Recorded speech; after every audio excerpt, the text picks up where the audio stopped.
Alright, welcome back everyone dito sa latest episode ng The Deep Dive, ang pinakabaluhurang podcast sa Pilipinas. Di ko na sasabihin number one political podcast kasi baka ma-ruffle tayo ng feathers sa mga competitors natin. But today, we're officially kicking off itong sinasabi natin na Changemaker series. So ang kausapin po natin dito is not just any candidates at no offense ayaw natin ng mga Tony Talks. Gusto natin, I'm sure Tony Talks has its own value, but ang gusto po natin is talagang masinsinan natin, titignan yung mga iba't ibang issue na mahalaga sa atin. And accordingly, look at yung mga kandidato who sa ating palagay are gonna be harbingers, hopefully, or God willing, of a kind of a more progressive and inclusive and modern kind of politics. Yung modern po yung pinakamahalaga sa atin. Kaya, we're kicking off. It has nothing to do na paras kami ng favorite color at hindi ko siya I'm not gonna copyright striker for getting yung my favorite color, ube color. Medyo royal purple naman ang vibes natin today. Kasama po natin si former COA Commissioner Heidi Mendoza. Thank you very much, Commissioner, for joining us. Hi, hello. Magandang gabi sa lahat ng iyong followers, sa iyong subscribers, of course. Magandang gabi. Good evening, Richard. And thank you for inviting me. This is my first time, kaya excited ako. Of course, and we hope to have more of you, but obviously we don't, ay natin agawan kayo sa mga mahalagan yung mga campaign na nangyari. Hopefully next time we can catch you while you're in campaign.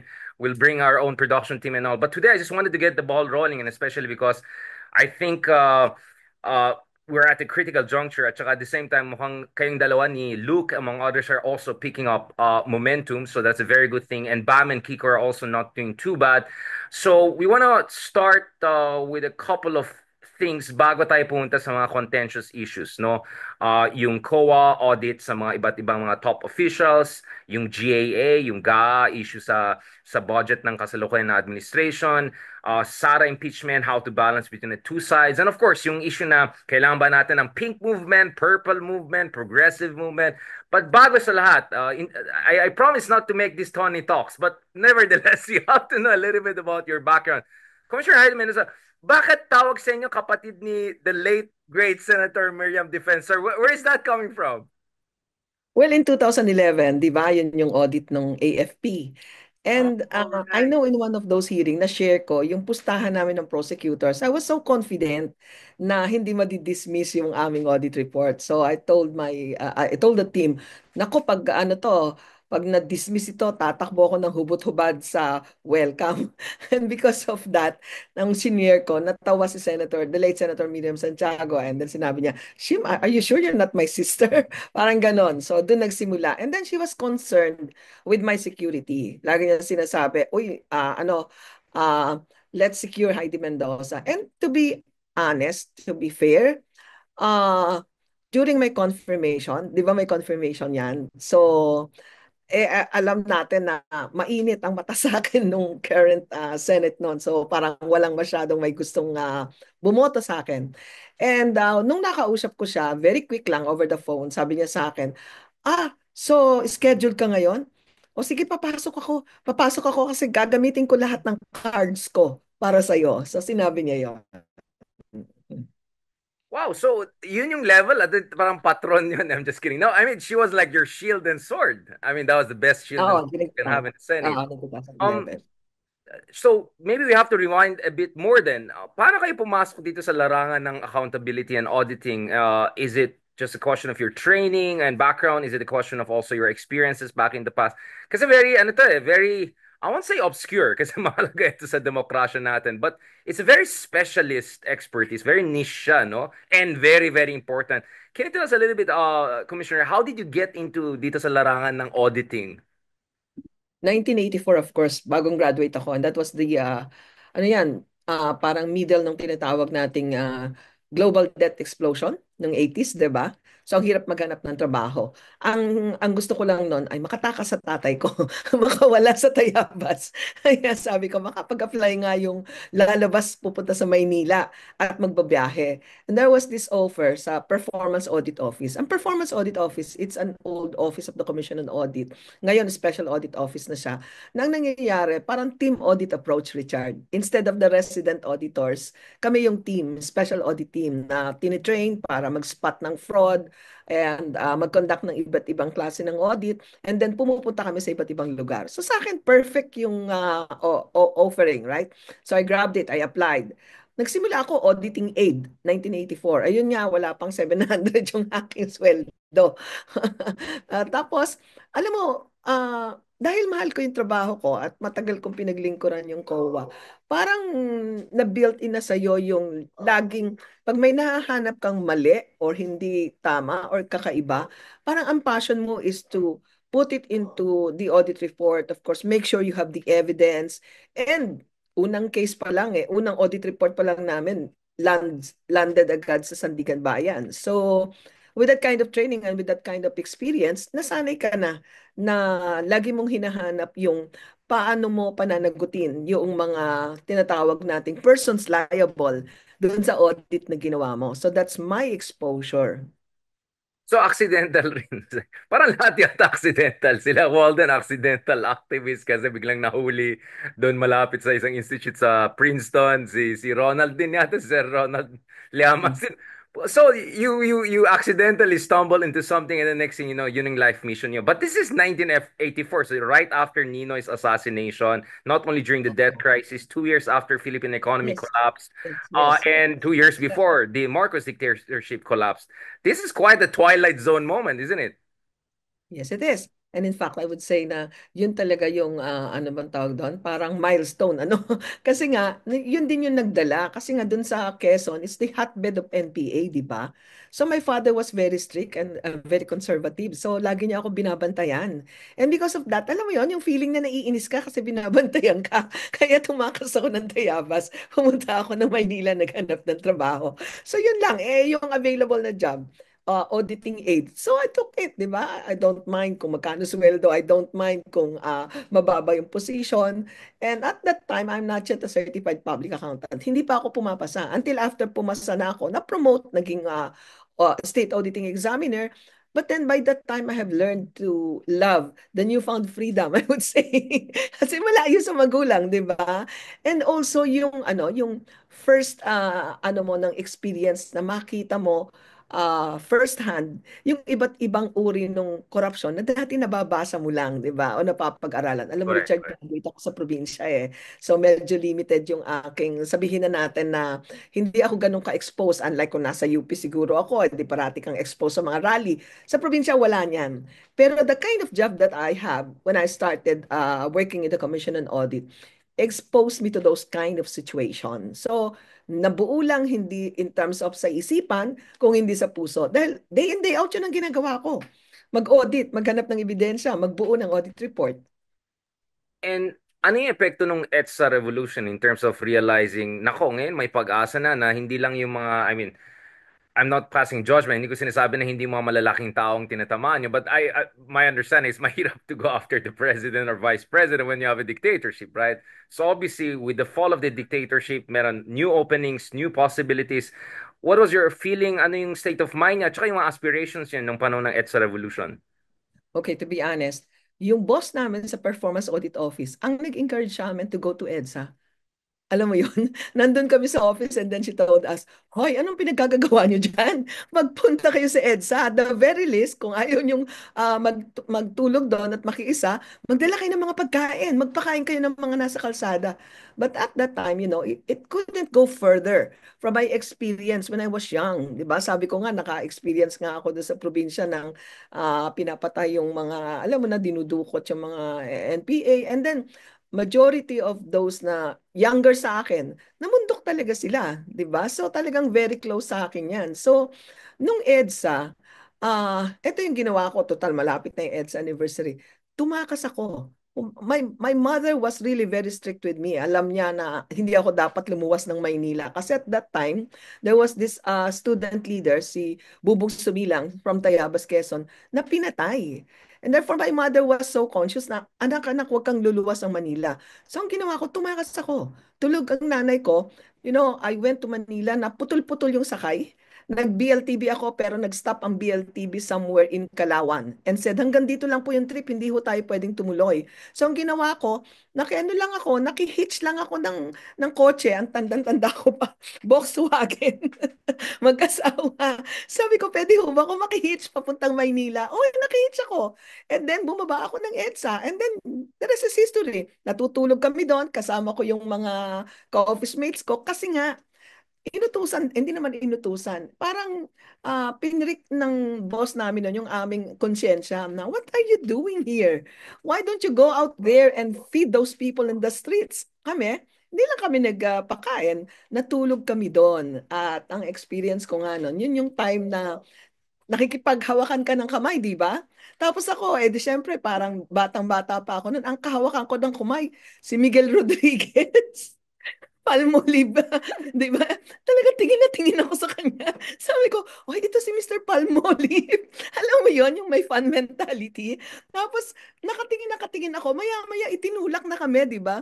Lahat ng babae sa harap. Tapos, lo and behold, nandito na ako, nakaharap na ako doon sa kanya. Doon ko naalala yung sinabi ng nanay ko, huwag kang luluwas. So, takot na ako. Pag uwi ko sa bahay after mga ilang gabi, tumawag ako sa nanay ko. Of course, iyak na iyak ang nanay ko. And she was just telling me, alam mo ba nung panahon ng hapon? Alam mo naman yung experience niya during the panahon ng hapon. And I was just trying to relax her. So, ang ibig ko sabihin, hindi malayo ang connection ng EDSA doon sa aming ginagawa. Kaya buhay na buhay yung EDSA spirit para sa mga auditors, lalong-lalo na yung mga taga-performance audit office noon. Kasi sama-sama kami noon doon sa kalye. And I think nagpunta rin yung boss namin. Oo. So naging auditor kayo kasi ayaw niyo magpa-audit sa parents niyo, tumakas kayo. I Oo. like yung mga ito mga Freudian dynamics na yan. What was your childhood like? Lahat yata pasaway. Lahat ng mga kilala natin na. So pasaway in a good way, I would say. Pasaway in a good way. Now, obviously, with the transition, this is not a lecture on the history, but I want to understand the crystallization ng itong sense of vocation niya and all. And to be honest, we're also using this episode to have an understanding of the role of the Ombudsman Office at saka, accountability mechanisms and their failures and their shortcomings.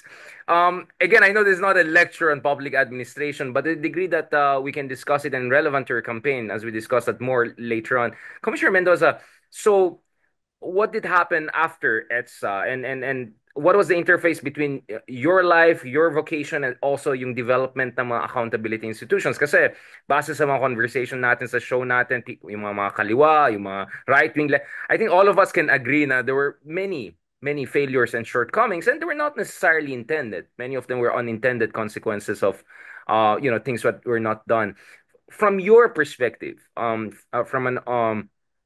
from an auditor's perspective, from an accountability perspective, what do you think were things that were going right and ano yung mga pitfalls na nangyari along the way?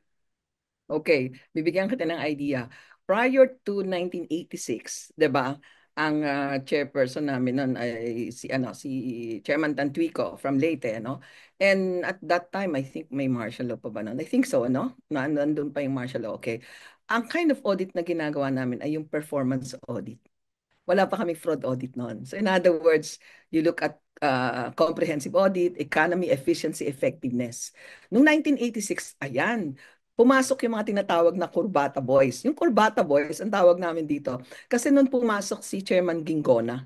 And then pagdating ni Gingona, siguro he would like to introduce some sort of new blood. Nagdala siya ng mga private auditors, auditors from SGV, auditors from different audit companies. So nag-iba yung mix ng tinatawag nating kind of audit and then yung team compositions, ano? So because of that, nalinya kami doon sa tinatawag na fraud audit. Ayan, ang dami-dami, buhay na buhay yung fraud audit noon. And of course, nandun yung puso ko kasi mula bata ako, 'di ba? Yun ang nakita ko, yung corruption, yung kawalan ng ano sa Quezon. So because of that, parang ready na ako together with the rest of the office. Ano, parang sa office namin dahil kami yung parang special audit team, ready kami for any type of audit. And because of that, nakita natin na excited lahat maggawa ng fraud audit at doon natin sinagawa yung iba't ibang klase ng audit ng government corporations, local government units, 'di ba? Paano yung transition at ano yung pitfalls? Alam natin yan, ano? Sa audit natin, ang pinakang weakness niyan, napakatagal bago makapaglabas ng isang audit report. Okay? Aminado tayo dyan. To the extent na ang biro nga nila the audit is taking so long na at times parang hindi mo na mapanagot yung tinatawag natin persons liable. Either mahina na sila or patay na, di ba? Sa Or haba biglang ng proseso. nagka-wheelchair na, biglang naka-neck Oo, brace na. oo, Pero bakit totoo. pa matagal? Dahil ba sa procedural complexities or undermanned, under-resourced? Kasi we had similar questions also to people who were in the justice system. Bakit ang bagal ng hustisya? So we talked about, logistics. For instance, one judge averaged 744 cases, right? Like ang dami ng mga pre-detainee, mga tao na congested yung penitentiary system mo. So eventually we were able to analyze bakit may katulad tayo ni Digong na sabi na shortcut, patayin na lang lahat para wala ng problema, right? So I want to also understand saan tayo nagkakulang when it comes to ombudsman, accountability institutions, in spite of having people like you who are, heart and soul into this thing. Yeah. Okay, una muna sa part ng Commission on Audit kasi baka sabihin ng ombudsman unfair ako eh, 'di Hey, ba? sorry. Okay, yeah, you can give a caveat. I'm just taking a more holistic point of view. Oo. Sa Commission on Audit, of course, matagal yung tinatawag nating bureaucratic processes. Ano? You cannot start an audit right away, especially kung special audit team ka. You have to introduce the team, you have to wait for an initial audit conference, and after the initial audit conference, you will be requesting for the submission of the documents. Yan, nagtatagal din yung proseso ng submission ng documents because if you are the one who's being audited, syempre you will play every possibility na mapadelay mo yung submission, di ba? And then after that, syempre magkakaroon tayo ng actual process ng audit. Yung audit process, mahaba yan. May preparation, may execution, may report writing, may evidence gathering, may report writing, ano. So, bago ka makapag-come up with the actual audit observations, kailangan na-weigh mo na talaga yung evidences. You're too sure of it, ano. And usually, may proseso pa yan. Kahit na sabihin natin audit observation pa lang yan, may review process yan. Doon pa tayo nagtatagal sa review process. First, yung team leader, i-reviewin yung report ng team supervisor, re-reviewin ng division, re-reviewin ng office, re-reviewin, etc., hanggang tumaas. Pagkatapos nun, hihingin mo yung management comment. Pag hingi ng management comment, ayan, magde-delay na naman sila. Mga 1 week, bibili ang magiging 1 month, etc. And then, you're going to put them together, meaning to say the audit observations you have and the management comments. And again, you have to spend time trying to analyze the strength of your audit observation vis-a-vis management explanation, di ba? And then isi-sift mo na naman, alin dito yung tatayo at papasok sa audit report. Pagdating nun, after nung exit conference mo, meron kang audit highlights, i-develop mo na yung audit report mo. And then, re-reviewin na naman yung audit report. There has to be some, what we call, yung due process. Kasi nga, pagkatapos nito, lalo na kung fraud audit ito, gagamitin siya ng ombudsman sa pag-file ng kaso, di ba? So even at our level, we make sure na yung quality, yung depth ng evidence, ng audit evidence, at unang-una, yung standards of audit na preserve, ano? In all aspects, in all process of audit. Di medyo mahaba na yun, ano? Sabihin mo mga 1 year or ano. Ang malupit pa dyan, re-reviewin na naman yan ng taas, ano, bago pirmahan, lalong-lalo na kung ang pipirma ay chairperson o kaya yung director ng special audit. Not to mention, Richard, ilang teams ang magpapa-review at isang tao lang ang magre-review ng lahat ng maraming audit reports, di ba? And remember, minsan ang ino-audit naming audited agency ay meron ding sariling resident auditor. May dynamics din yan, di ba? You make sure na wala kang conflict in terms of what she found out or what he observed and then ano yung nakita mo, di ba? Kasi kung nakita na niya, na-review na niya yung transactions mo, then kailangan mong balansehin. Kung nakita mo na mukhang magkaiba yung nakita ninyo and there is a strong reason to believe that there are some lapses in terms of judgment or yung tinatawag nating mukhang kakaiba yung ginawa ng auditor, susulat ka pa ng confidential report sa chairperson para mo mapakita kung ano yung nangyari at ano yung sitwasyon. So, the process is so delicate kasi we need to build the kind of evidence that will stand in court. Not only that, you have to observe the due process na tinatawag and not to mention the review and of compliance with standards of audit that you have to comply with. Now, ibabata ito sa ombudsman. Pagdating sa ombudsman, re-reviewin na naman nila. Most of the time, umuupo kami as a team, di ba? Ang problema ngayon, sa dami ng complaints, sa dami ng request for audit, you can just imagine, ilang audit report yun at ilang audit reports ang papasok sa Office of the Ombudsman. And I have to admit na at times, hindi kami nagtatagpo. We're looking at audit evidence, sometimes yung elements ng crime na hinahanap ng mga prosecution ay hindi na-capture ng aming audit. Meron kaming ibang appreciation ng evidence from the point of view. We're looking at audit evidence, they're looking at converting legal audit evidence into legal evidence, di ba? Magkaiba yung, minsan magkaiba pa yung appreciation namin ng elements of the crime. And at times, dahil hindi nila naiintindihan yung proseso ng gobyerno, halimbawa, ano yung procurement process, no? Magkakaroon pa ng mahabang orientasyon kung papaano ang procurement, ano ang nangyayari, ano yung sistema, anong documents ang pwedeng makuha. And I must admit, meron din namang part na talagang kulang yung audit report at hindi tama ang pag-appreciate ng elements of the crime na nakuha ng ating audit team. So, I'll give you some sort of an idea, no? I conducted an audit na buntis pa ako sa bunso ko. When the decision was by the Supreme Court, when the decision was affirmed by the Supreme Court, I think 18 years old ang anak ko. Ganun kahaba yung proseso.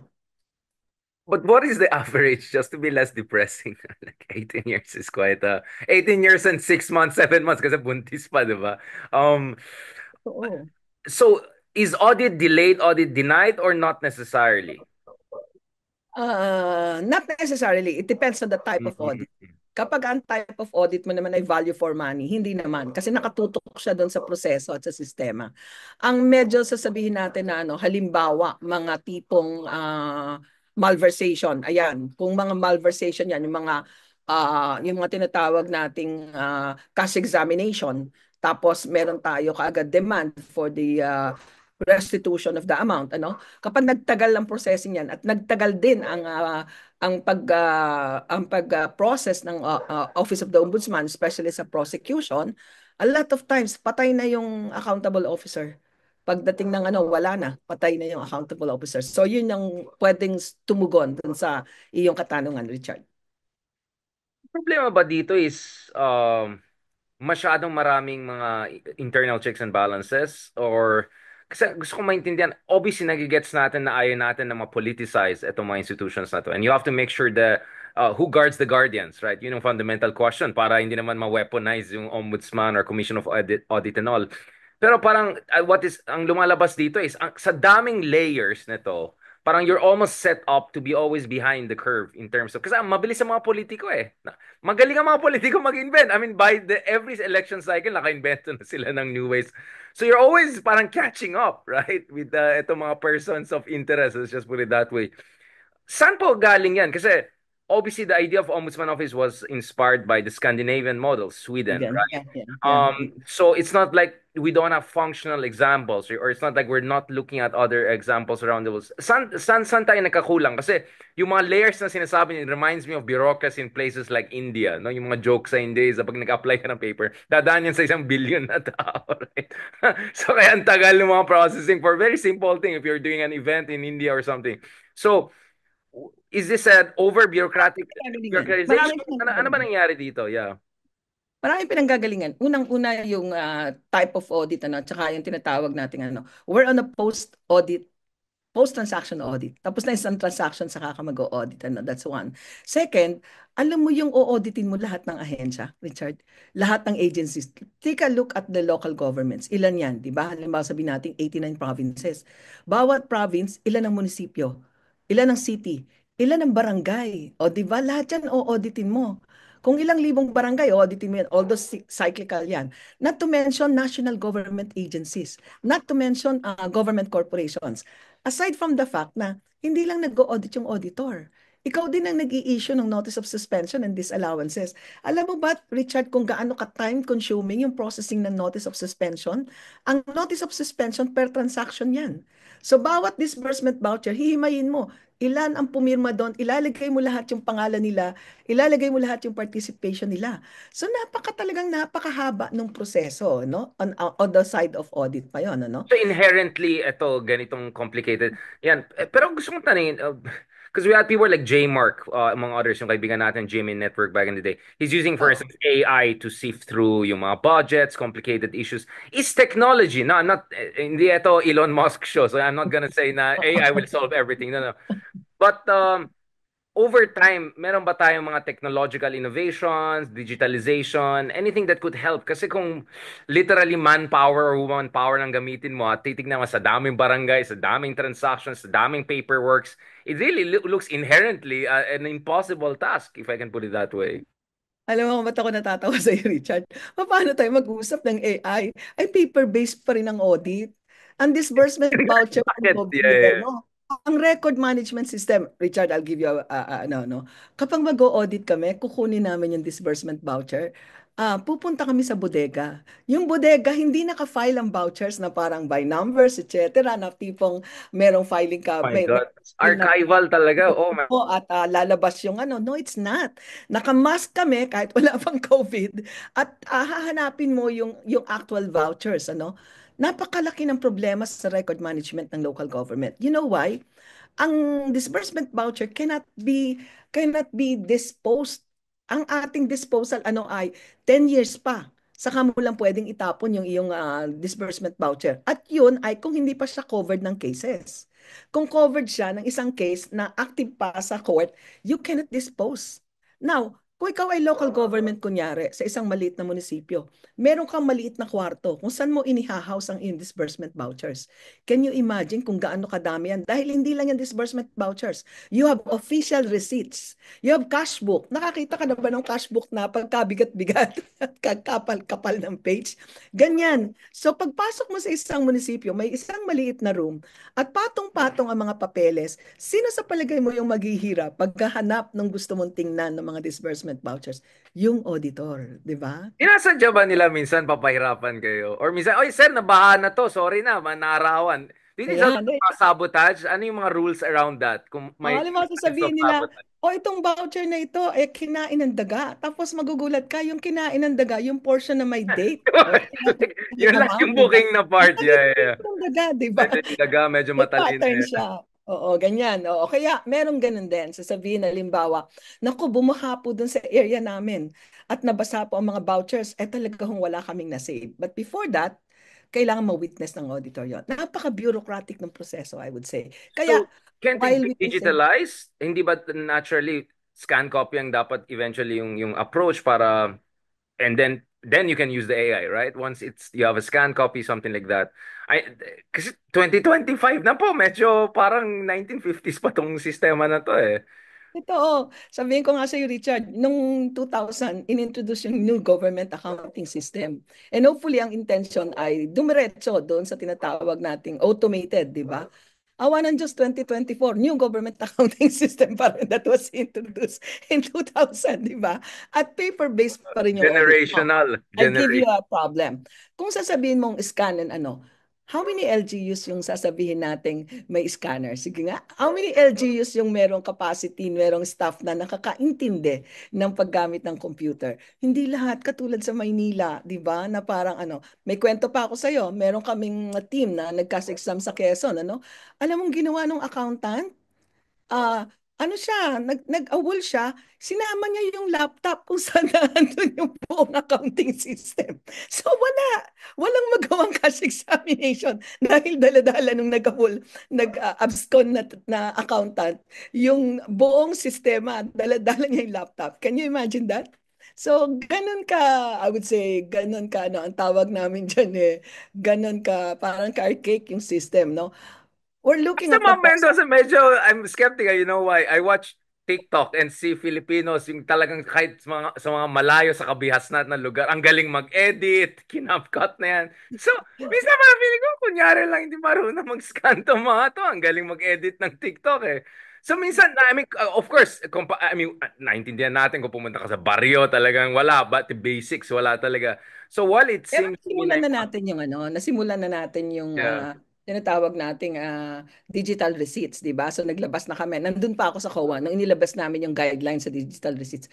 Kung minsan din talaga yung pagiging conservative ng sistema ng audits, 'di ba? Like halimbawa, merong hotels na minamanage ang mga local government. Tapos sasabihin, "Oh, kailangan ano 'to, kailangan naka-process, etc." And then sasabihin, "Eh paano kung may magbo-book online?" O 'di ba? Hindi natin naka-capture yung ano na yun. So mabagal din yung phasing ng tinatawag nating adjustment and developments in terms of audit policies. Ano, kaya naman tayo munti kang maihulog sa hagdanan, no? 'Di ba? Dahil yun, ano, marami pa rin tayong Yeah, mga grabe. kahit na yung amounts na isiniset natin na limits, halimbawa, yung mga amounts na punishable ba yan o masyado pa rin mababa as of now, 'di ba? So, until now, ang exemption natin sa ano is 250,000 lang. Dapat ano, doon ka pa lang mag-check, 'di ba? Or some, Yung at saka sa threshold, no? Yeah, oo, yung di ba? threshold. So in other words, naiiwanan yung process, naiiwanan yung practice. Hindi ko pwedeng sabihin na parang sasabihin natin na sinasadya ba ito. I think it's embedded also with our some sort of yung ating level of comfort. For example, hindi naman lahat ng auditors ay bagets, di ba? Or Gen Z or millennials, di ba? So a lot of them So hindi pa bureaucratic inertia. I mean, it's bureaucratic inertia. Yeah, I mean, again, no judgment, of course. Lahat in that's the, I true, mean, that's I true. can just look around. So, pag-usapan natin mga best practices kasi I think pag-usapan natin sino yung mga problematic na tao, baka ma-cyber libel tayo. And more importantly, wala tayong oras sa dami nila, no offense. Sino yung mga, okay, so medyo, medyo Tito Boy Abunda na. Boy Abunda sa, sino yung mga magagaling na, pinakamagaling na mga national figures, whether presidente or yung mga opisyales na para sa inyo mga stars. Before darating tayo kay Ma'am Lenny and kay Ma'am Sara Duterte. Before Okay. we go to the latest two vice presidents, sino yung mga encouraging cases throughout the years? Okay. Una muna, anuin ko rin naman, meron naman din kaming best practices. Like for example, in the audit of disaster funds, na ako yung nag-ano nung committee nung Yolanda, ano, Yes. nirelax natin yan. Nirelax natin. Nag-issue tayo ng policy na dapat yung disaster agency at disaster-related transactions ma-audit during the time of the ano ng disaster. May period lang para hindi kabahan na mag-exercise ng flexibility yung mga disbursing officer, di ba? To be honest, ang aking isa site ay nung panahon ko na naandun ako, no? That was Pinoy administration. No, kasi cannot say anything na wala na ako, di ba? Napakaganda ng practice ng DSWD doon. Very good sila in terms of management, public financial management, no? DPWH at the time of Babe Son, Singson is doing very season. well. Yeah, I hear the Oo, same thing. magkaiba Daming ang galit daw magkaiba. sa kanya nun. Naalala ko, may mga nagsisimsis. Daming biglang nawala ng negosyo eh. Oo, Kainit naman totoo. ito, di ba?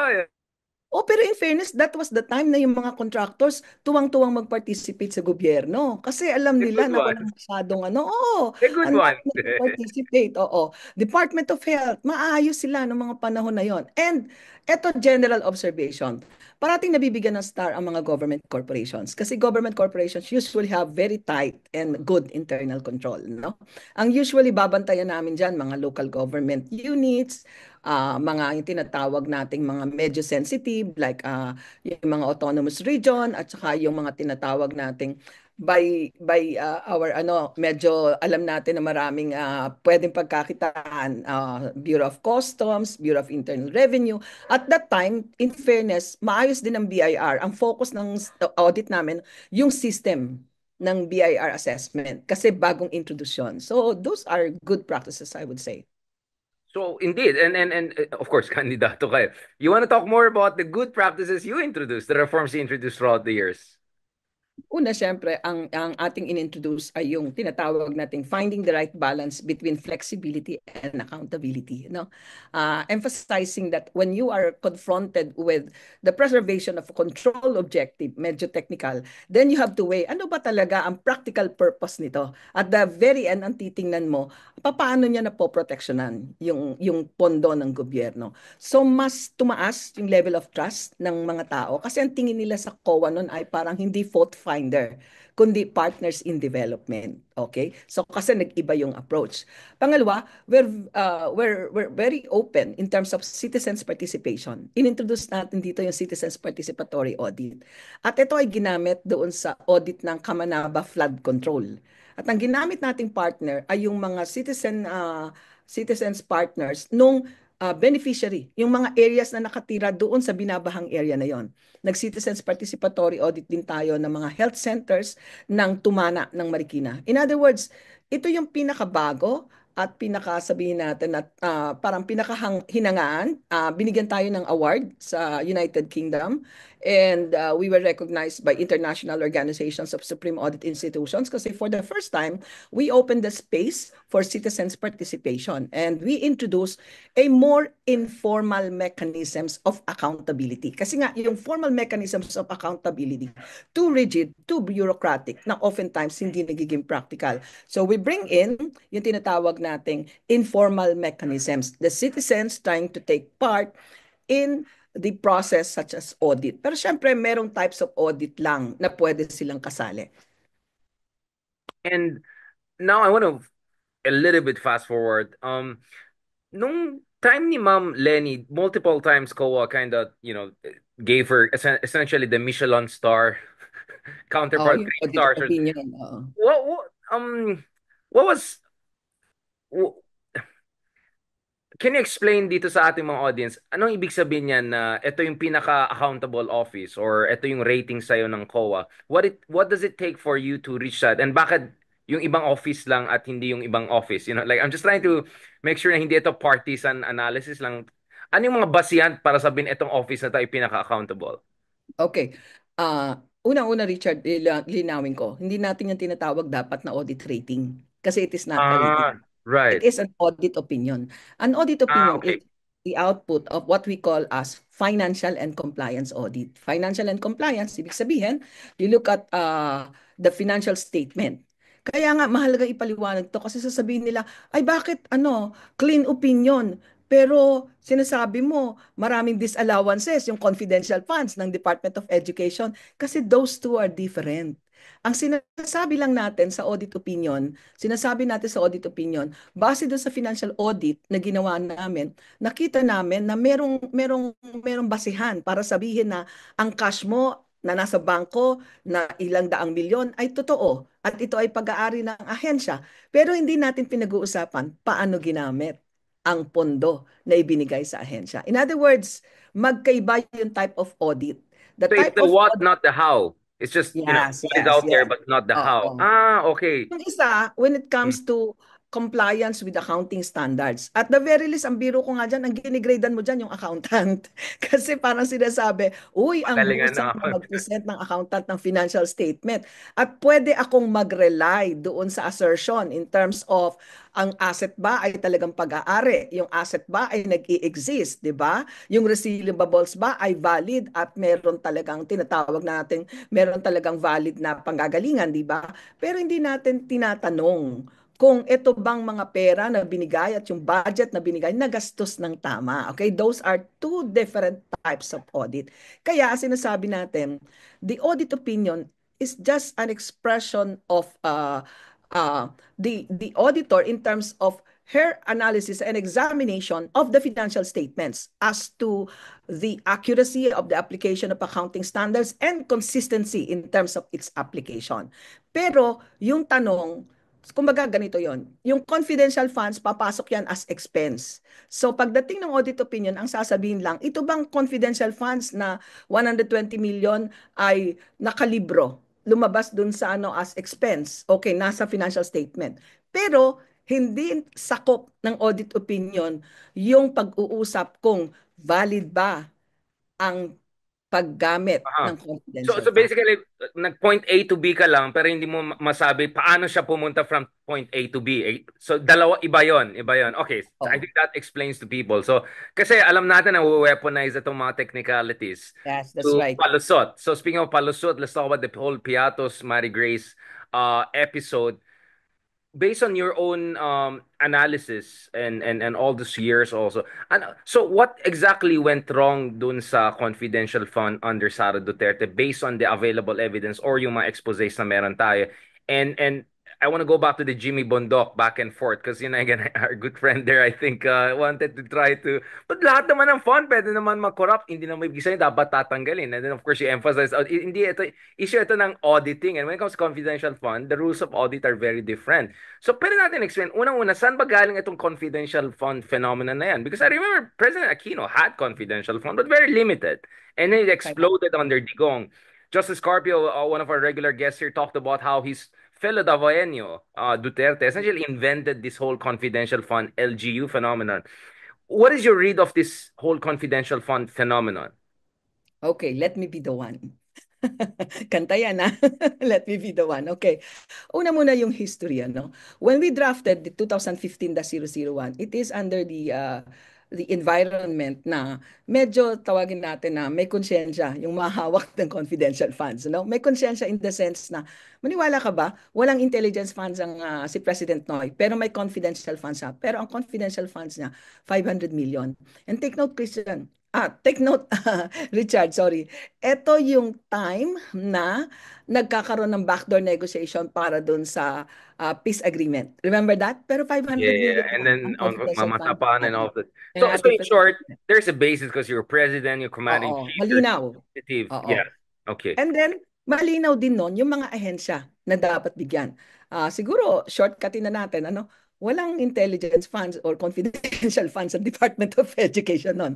Kahit yung OVP, di ba? So, yon. So, and I mean, OVP, when I say OVP, Si panahon ni VP Pinay Lenin. nun. VP Si Pinay. Lenin. Si Pinay meron, oo. So, what we're trying to So I just say want to is, clarify that. oo, best friend kami noon. Okay, we just want to say na nandun din sa history, di ba?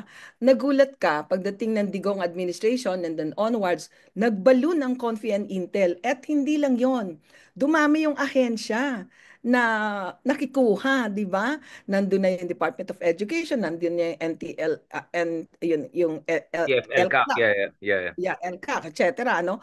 At lalong-lalo na mga LGUs, di ba?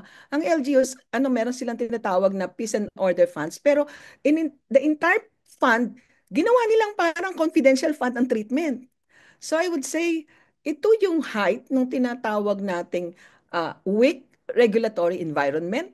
Meron kaming term na ginagamit dyan. Para bang napakahina ng regulatory mechanisms. Hindi gumana. Ano? And second is yung tinatawag nating the height of non-compliance. Ito yung tipong, ano ba yung auditor na yan? Ihulog natin sa hagdan. So it encouraged government officials, Yeah. malakas ng loob natin kasi si Presidente nagsabi, wag pakinggan yung COA, kidnapin natin, ihulog natin sa hagdanan. So tumaas yung level ng non-compliance. I will cite one. Alam mo, dumating tayo dun sa stage na dumami ang local government na hindi nagsasubmit ng financial statements. Alam ba natin ang ibig sabihin nun? Hindi natin naririnig yan, pero Talantaran na talaga. Wala kami pake. We'll oh, just do whatever ayoko we want. mag-submit ng Yeah. financial statement. So ilang taon, ilang probinsya yung lakasan ng loob na hindi nag-submit ng financial statement. Nung panahon namin, if I may, at marami naman yan, ano, when I say namin, syempre tatlo yung umuupo sa CP proper at kasama na yung ASCOM at directors, no? Right. Buong commission yan. Nung time namin, kapag na-late ang submission ng financial statement, pinupukpok na namin yung mga auditors. Pinupukpok in the sense na tatawagan ko na yan, kakausapin ko na Follow up. bakit hindi nalabas yung ano. And personal ko nire-review yung mga audit reports nun eh. Dumadaan lahat sa opisina ko. Kaya alam ko by hand kung ano yung itsura, quality ng audit na lumalabas. Plus, alam ko more or less yung level of compliance. Kasi pag tiningnan natin, Richard, yung tinatawag nating control environment. Kumbaga, ano yung tone at the top? 'Di ba? Ano yung tone at the top? Mostly ganyan yan eh. Pag sinabi mong, sino yung nasa head? Sa taas? Matino ba? Mahigpit? Okay, yung mga tanong, alam mong ganon, alam mo na medyo ano kung ano makikita mo. So sa control environment, kung nakita mo tumataas yung non-compliance, lumalakas ang loob ng mga magnanakaw. Di ba? Magsisimula muna sa hindi pagsunod, ay yung hindi pagsasubmit ng financial statement, malaking implications nito eh. So Hindi mo na nagsusnowball ito. Nagsusnowball oh, na. di ba? Oo. Hanggang sa hindi nagsasubmit ng financial statement. Hindi ka na rin sumusunod sa audit regulations. O ang ibig sabihin, hindi ka na nagpa-public bidding. Puro negotiated contracts na lang. Hindi ko sinasabi sa isang particular na administration lang ito, Richard. I'd like to be fair. Kumbaga, ang ibig ko sabihin ay, yan ang lumobo at naging kalakaran through the years. That's why tumakbo ako eh. Tingin ko kailangan nating i-check yan eh. 'di ba? Napakataas ng level of non-compliance, napaka-weak ng regulatory environment. Very weak. Wala bang, in terms of constitutional mandate or enforcement capacity, what can COA do pag ganyan kakapasaway yung mga opisyales or politiko? Meron, meron. Pero alam mo, eto very honest na sasabihin ko sa'yo, nalulungkot ako kapag sinasabihan ko sometime yung mga taga-COA, oh, ano itong mga naririnig ko? Anong nangyari? Bakit? Naku, ma'am, ah, mahirap nang magsalita. And then I will say, uy, para namang hindi nyo nakita kung paano natin ginawa yan. Eh, kaya nyo yan kasi matapang ka. In other words, nung nagsimula yung tipong, ano ba yon, yung pagmumura, ang tipong ano, 'di ba, yung open attack to the Supreme Audit Institution, somehow nabahag ang buntot nun eh. Nabahag ang buntot ng ilang auditor eh. And yung iba naman matapang, ano. Pero alam mo yon, matapang ka, papasok ka sa ahensyang hindi kay ginagalang dahil lumakas ang loob nila. How do you feel, 'di ba? And we have to establish the fact na the auditor is only as good as yung recommendations mo tinatanggap at ini-implement ng ahensya. Kahit anong galing mo, kung hindi i-implement ang recommendations mo, walang kwenta yung audit mo. So ito yung delicate balancing, di ba? So napakahalaga sa akin ng tinatawag na control environment. Naaapektuhan yung mga institutions na nagpapatupad ng accountability at nagpipinta ka ng isang environment o ng isang observation na sige, labo-labo na tayo. Everything is okay. Kanya-kanya ng kuha, kanya-kanya ng tira. And that's exactly what I'm observing through these years. Sinasabi ng marami na norms are also very important, hindi lang yung mga written rules and constitutional Correct. provisions. Once the norms change, everything can change, no? At nakikita natin even sa Amerika, no, na supposedly cradle of modern democracy, meron kang presidente na openly saying he might defy even the Supreme Court. So Correct. norms are very important at kung meron kang presidente talaga na walang respeto sa institutional checks and balances and separation of powers, meron ka talagang problema. So let's talk about your decision to run for the Senate. First of all, I think a lot of people were very encouraged kasi sawang-sawa ng tao sa mga kakabudots na mga kaibigan natin. Meron na akong bagong term, budul-duts. Budol na budots. Kasi parang, sounds similar. So for me, it's an insulto ito sa voters, insulto ito sa demokrasya natin eh. At the least we can do is to give people options. So salamat sa inyo, Commissioner Mendoza, for giving people option, but not only any option, an option based on these years of dedication, experience, and courage. Ano yung thought process nyo before throwing your hat into the ring, proverbially speaking, yeah? Okay, Richard. Yung ba namang team kadiliman at team kasamaan na lang pagpipilian mo?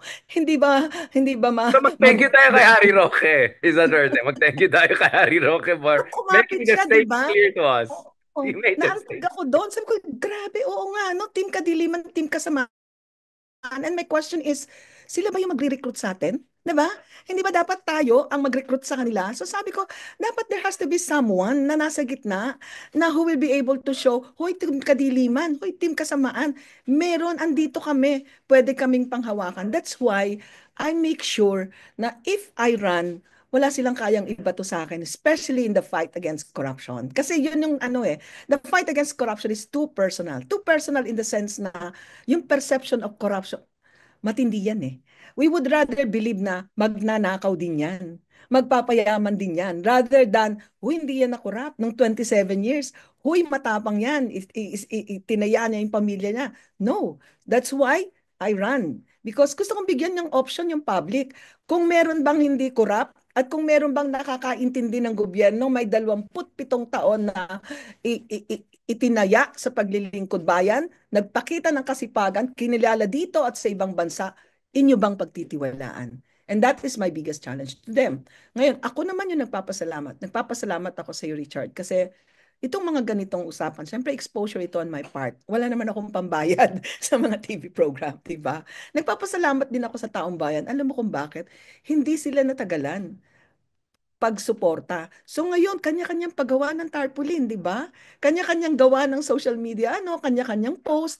And I must admit, talagang tumatawid tayo sa social media. So tingnan na lang natin kung mako-convert ba natin itong tawag nating social media ano, into actual votes. But you also Yun, had a very successful debate with yung dating kapuso ko si Jessica Soho. That was a great great performance. I was a competitive debater, so I can see if someone's a fast thinker. Talagang kinain niyo ng buhay yung kaibigan natin sa kabila. Mag-gitara ka muna, pare.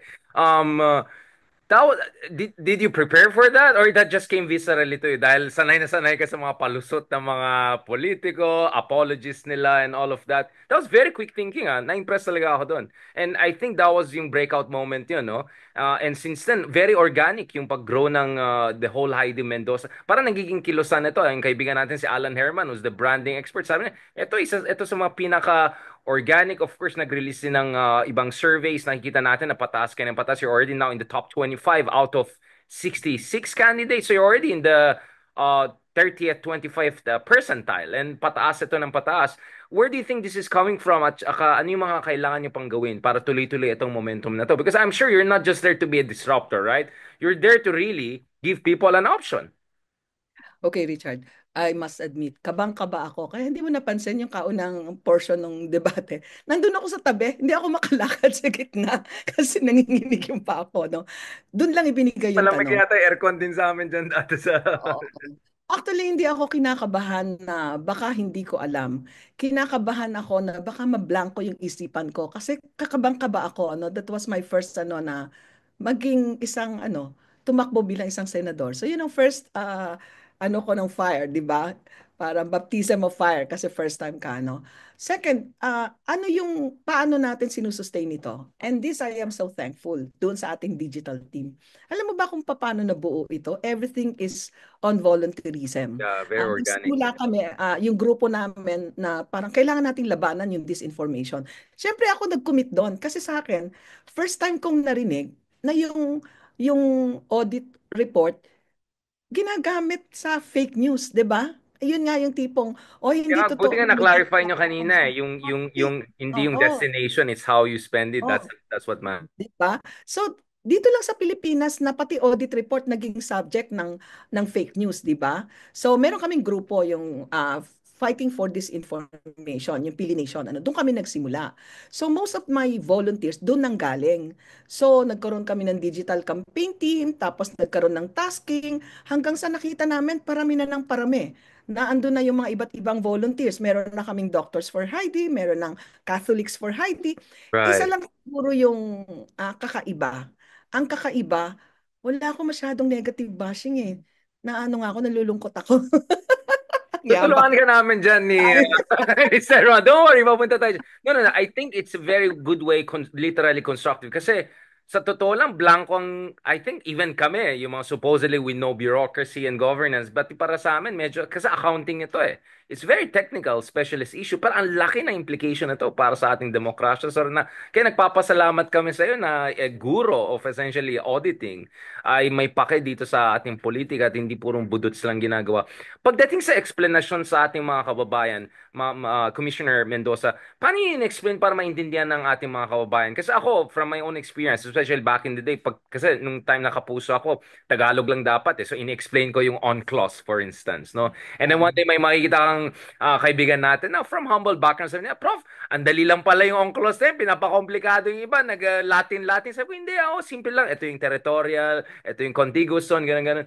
So, ano yung ginagawa nito para maging relatable itong mga technical accounting issue? Dahil, syempre, I think visceral, maintindihan ng tao yung issue ng corruption at saka ano yung nawawala sa kanila. Pero how do we make this, I don't want to use the word cool eh. How do you make this more relatable, Commissioner? unang-una, this has something to do with my being a teacher. 'Di ba nag-teacher ako after ako na naging commissioner. And then yun yung nakita ko. Sabi ko, bakit pag ako ay sumasayaw, mga 5,000 agad yung nagla-like. Pag nagle-lecture ako ng public financial management, tipong 700 lang. So sabi ko, kailangan Buti may isipan ko. 700 pa. Oo, kailangan may creative way ako ng pagtuturo ng accounting. So I started with, how do you define accounting? Hindi yung tipong it is the art of summarizing, recording, classifying. Kasi boring yan eh. Matatakot ang estudyante yan eh. So paano ko siya itinuro?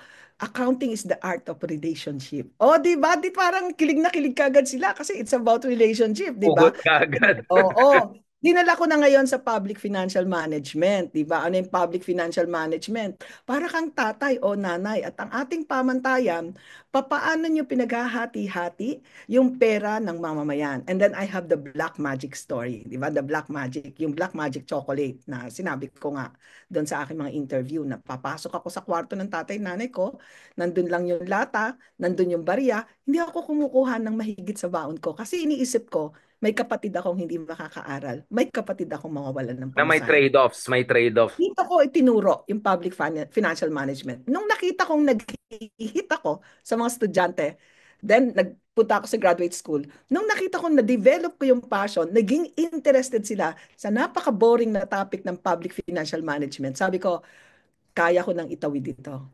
Kaya ko Hindi nang mo ba kumanda. magbudots ka tapos nag-explain ka? I always Ay, say, ginagawa ko yun. exactly Nasayaw nga. nga ako ng kung fu na ini-explain ko Exactly. yung Ay, intention kung pati meron sa na sila sayaw. Bongo nung isang araw, everybody wants. Para medyo Team China tayo. So, just very on the side lang to. So, bakit kung Team Suka, sino ka? Ba't Team Ube kayo? Paano niyo piniling kulay? Why that color? Why not yellow? Why not pink? Why not red? Why not blue?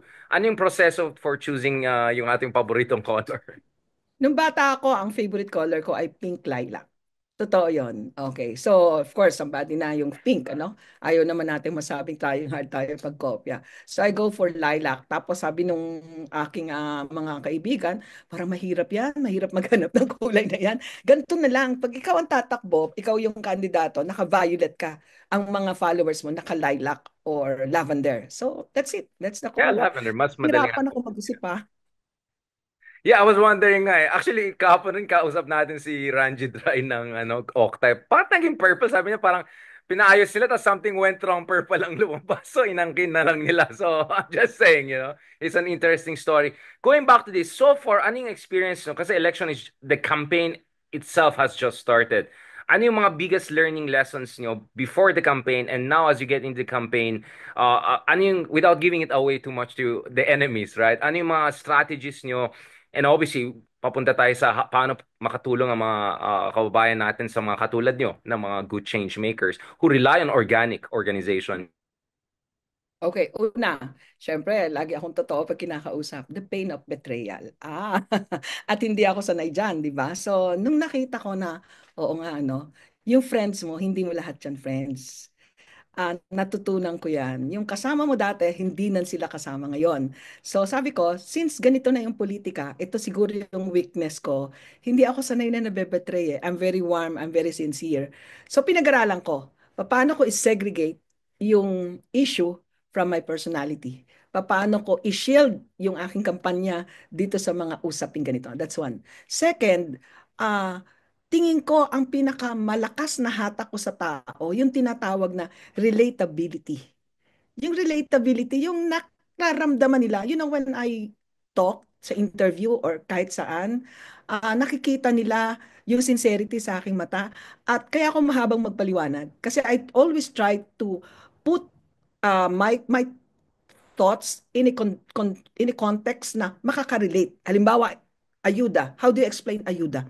Parang may auntie ka na nagpunta sa abroad, nagpapadala siya, di ba? So, yun ang ginagamit ko. So, that's one, yung relatability. Third, I think is the timing kakaiba eh. Napaka-jaded ng talagang naghahanap ang tao ng Yeah. pagtitiwalaan. So, yan, yeah. And then pang-apat siguro, alam ko, may confidence ako na wala silang kayang iba to. Kaya talagang hindi ako natanggi sa interview. Kung biglaan ang tanong, biglaan ako sumasagot. Wala akong sinasabing bigyan mo ako ng advanced question. Tanungin mo lahat ng nag-invite sa akin. I never ask for kasunod, lagi akong talking from the heart. I have never read any speech or any interview. It's always ganito. Wala akong hawak, sumasagot ako mula sa puso. Yun. I think yun yung nakakonekta sa tao. Kaya malakas ang loob kong magsabing, mag-ambagan po tayo. Kasi ang sa akin, nandun na ako sa confidence na naipakita ko sa kanila na itong aking takbo ay hindi ko lang takbo. Takbo ito ng bawat Pilipino na nangangarap minsan magkaroon tayo ng kagalang-galang at totoo na totoong maglilingkod sa mga tao. At Yun yun. kapatid ni Ma'am, the late Ma'am Miriam Defensor. we would, I mean, everyone's looking for someone like her to be back or people like her. I mean, may mga matapang tayong mga senador katulad ni Riza Ontiveros, but she's alone eh. We need more strong women, strong leaders. So, salamat talaga for that effort. Ma'am Heidi, maybe this is a bit more sensitive question, but obviously, my team Kadiliman, my team Kasaman, are you planning to team up or you were saying you're already part of a team. Ano yung mga team liwanag? Meron ba tayong team liwanag sa election na yan? Third force? Alam mo, ano yan eh, anong tawag. Like-minded candidates or if I can put it that way? Oo, we tried so hard. Sambayan tried, di ba? Nag-put up kami with candidates and Justice Carpio, of course, announced it, right? Pero hinahanap ko sana yung natural na, paano ba natin yun? Yung kusang loob na pagsasama-sama. Pagtipon-tipon. Yeah, Oo. correct, correct. Ngayon, ang learning ko, sa gitna ng tinatawag na political strategy, mukhang hindi darating yan. Kaya ang ginagawa ko na lang, mag-isa ako, total, ako naman talaga ay independent, di ba? Kung halimbawang Yes. ako ay isama ng makabayan, okay. Kung halimbawang may naniniwala na maganda kaming magsama ni Luke, okay din. Kung sinasabing kasama ko si Kadodong, okay. Kung Kiko Bam, okay din. In other words, hinayaan ko ang mga mamamayan na sila ang mag-partner o magbahagi sa akin sa ibang partido. Pangarap ko yun. Pangarap ko yung strong opposition. Pero sa tingin ko, dahil hindi pa ako politiko, hindi ko alam gawin yan. Baka pag politiko na ako, kaya ko nang makipagsama sa kanila. But yun nga eh, kasi parating kong sinasabi, hindi lang natin kailangan ng mas magagaling na kandidato at saka mas magaling na senador. Kailangan din natin ng mas malakas na organized na opposition, no? Kaya sabi ko, eto, mahigpit, talagang daming mga malalaking matinding ano eh, kandidato dito, di ba? So some would say realistic, you're looking at one or two slot maybe for the non-team K1 and K2. So naintindihan ko na maybe some people are saying let's just focus on our side. Pero ang sinasabi ko, there's 2028, which could be very open, di ba? Pag demokrasya kasi, long-term dapat ang thinking mo. As much as, of course, you want to do and win in this election cycle. Pero wala naman silbi kung manalo ka lang para mag-isa mo lang nandyan sa Senado, masasapawan ka pa rin ng mga trapo, di ba? Kaya sabi ko, dapat ang focus dito ay kilusan. I understand, again, this is a sensitive issue. We had Franz Castro also on this show, and she said, wala, hindi kami inimbita, lang ang pipilitin namin sarili namin. So we had, that level Hindi of ka? comfort. Hindi ka Ewan ng ko sa kanya, sambayan. nagdrama sila eh. Like, but for me, again, I understand the complexities and difficulties and of course the competitiveness. Pero 12 kasing slots mo eh. And there's so much room for, people to choose. Kasi hindi lang naman isang pipiliin mo eh. Di ba? You can choose many good candidates aside from the usual ones. Honestly, ang tingin ko, parang pinoproseso pa. Alam mo yun? Parang pinoproseso pa. Siguro kapag nakapasok na sila safely sa 11 and 12, and then they start looking at us, di ba? Kasi nga naman, paano kung halimbawa, masyado rin tumaas and then kakompetensya pa, di ba? That's political strategy, right? So, ang tingin ko, hindi malayo yan. Umaasa ako. Ginagawa ko naman yung sarili kong bukas sa ganyan. Kami na yung nauna sa step na yan. Sambayan did it, di ba? Nag-ano kami, come up kami with 8 na in-endorse namin, ano. Pero parang hindi masyadong pumutok, Oo. hindi masyadong nag-create ng traction. So ang tingin ko at ang challenge ko, baka pwedeng mamamayan ang magtulak, 'di ba? And Which is then what I see. Ang dami mga pictures na sinasama ka sa ibang with Luke, with France, with Kiko and Bam, dumadami na kasi yung purple, green, and pink. So, nagiging organic, literally, even yung pagti-team up sa inyo. No? Like, people are putting, parang crowdsourcing na ito, no? This is an oh, incredible, but I mean, it's crazy when you think about it. Bakit hindi organizing opposition? But at the same time, parang it's also very interesting na yung mga mamayan mismo ang nagtutulak sa inyo. Uy, magsama naman kayo para kahit pa paano may team liwanag rin tayo. How can people help you, Ma'am Mendoza? I mean, this is organic. So at the end of the day, this will rely on volunteers, on support. Meron ba kayong website? May audit ba yung website niyo? Baka mamaya may meme coin ka bigla parang yung president ng Argentina. Like mamaya scammer pala. No? Maraming mga disruptor candidates na scammer. Is there like a Bitcoin you're selling that people can buy or something? Richard, balikan ko lang yung sinabi mo kanina, no? Tingin ko Please, please. naghahanap pa rin tayo ng isang leader na tatayo at magsasama-sama at magbubuklod-buklod, ano? So we are in that process siguro. I'd like to think so. Now, paano ba matutulungan? Una, ang lagi namin sinasabi, this is basically a digital campaign. So, like, follow and share Heidi Mendoza at Facebook, And then of course, meron tayong Volunteers for Heidi Mendoza kung saan nag-uusap-usap yung volunteers and then nagki-create ng mga chapters and groups. And then meron din tayong Heidi Mendoza for 45 sa TikTok and we're also on X. Paano makakatulong? May iba't iba hong mga youth na sila yung nagtutulak nito, ano? At sa kanila lang talaga ako pumayag na mag-raise ng funds kasi nung dati ayaw ko. To be honest, ayaw ko dahil sabi ko hindi ako sanay dyan at ayaw ko masira yung pangalan ko dyan. Pero nung nakita kong tipo nagtitipid ng baon yung mga estudyante, na-touch ako doon. So sabi ko, okay, I will endorse it provided public yung account at may audit. Okay? Marami naman tayong accountant. So how can you help? Like, follow, and share, of course. And then, mag-volunteer po tayo. I need creators. I need editor, video editors. I need siguro yung tinatawag nating yung social media patrollers, yung magbubuo ng ano, magpapakalat, yung sasamahan ako sa mga palengke tours at sa iba't ibang ano sa mga simbahan, etc. Pero siguro isa lang yung talagang kailangan ko. Ang kailangan ko ipakilala kasi matapang, malakas ang loob ko na kapag ako'y tunay na nakilala, hindi ako hihindian. I am confident with that. Mataas yung likability, ang mababa is the awareness. So that is the help that I am asking. Awareness tayo. Yun yung game plan nyo for now. Kasi yung conversion rate nyo seems to be very good. I mean, I'm looking at the ratio. Quite good. Ang laki ng potential dito, and I'm sure people will get to know more about you as more vloggers, more TV, and other people also get to know you. Thank you so much, Ma'am Mendoza. Actually, I wanted to ask you a lot of other questions na on the GA, on Ayuda and all of that, but I know you have a lot to do, and parang 1 hour na tayo, ang bilis pala, di ba? Thank you so much, Commissioner Heidi Mendoza. I'll always call you Commissioner. I say the same thing to Justice Carpio. Once you're there and you did good, for life ka na, emeritus ka na. So I'm still gonna call you Commissioner Heidi Mendoza. Thank you very much, ma'am, for sharing your time. And if you have links or anything, yung mga volunteers, mga tao na pwede tumulong, please feel free to forward to me and we'll post it also on our different channels. After all, this is organic. After all, alam natin na not only your heart, but also your mind is in the right place. Kasi marami naman mababait na kandidato na tumatakbo eh. Pero kung hanggang budots lang, medyo wala tayong maabutan. Ang problema, ba't yung mga nagbubutos, I'm not also sure about their hearts, but I don't want to go there. Thank you so much, Ma'am Heidi Mendoza. Is there something you want to say before we wrap up this seamlessly 1 hour conversation we have had over kanina? Gusto ko magpasalamat sa inyo at sa mga katulad ninyo, no? Lalo-lalo na doon sa mga tinatawag nating key opinion leaders, ano, na tumutulong sa pagpapakilala. At nagbibigay ako ng paanyaya. Sana mabigyan ng pagkakataon na mas makapagpakilala, mas makapagpaliwanag. And of course, ito po ay ating laban, hindi po laban ko lang. Kaya sama-sama tayong magdadasal. Salamat, Richard, at salamat sa mga followers and subscriber mo sa iyong programa.